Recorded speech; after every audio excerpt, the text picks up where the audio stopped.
رسول اکرم صلی اللہ علیہ وسلم کا فرمان ہے کہ جب نیک اور صالح انسان مومن انسان کو قبر میں لٹایا جاتا ہے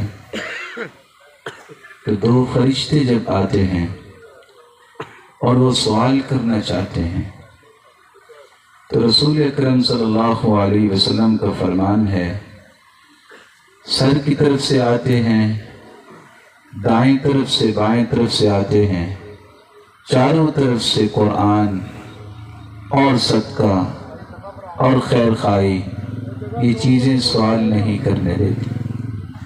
مومن یہی کہتا ہے رکو، میں نے عصر کی نماز ابھی پڑھنی ہے، اور پھر اللہ کا چونکہ حکم ہے وہ سوال کرتے ہیں، اور سوال بھی صرف تین ہیں۔ آج کسی نے پی ایچ ڈی کی ہے یا کوئی ان پڑھ ہے، سوال تین ہی ہوں گے۔ من ربک، تیرا رب کون ہے؟ ما دینک، تیرا دین کیا ہے؟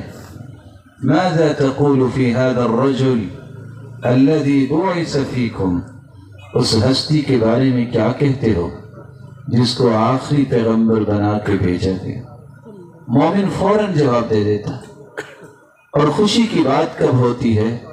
جب وہ جواب دیتا ہے تو فرشتے پوچھتے ہیں تم نے جواب کیسے دیا؟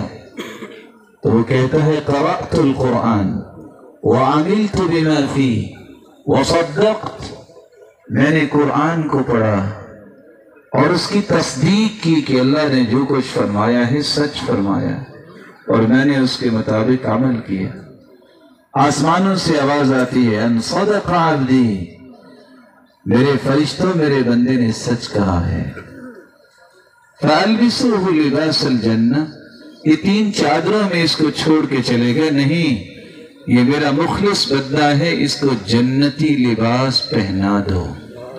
وَافْرِشُوا لَهُ فِرَاشَ الْجَنَّةِ، سنت بھی یہ ہے کہ مٹی پہ لٹایا جائے، اس کے نیچے کچھ بچھایا نہیں جاتا، یہ زمین پر ہی لٹا گئے، نہیں اس کے نیچے جنتی بچھونے بچھا دو۔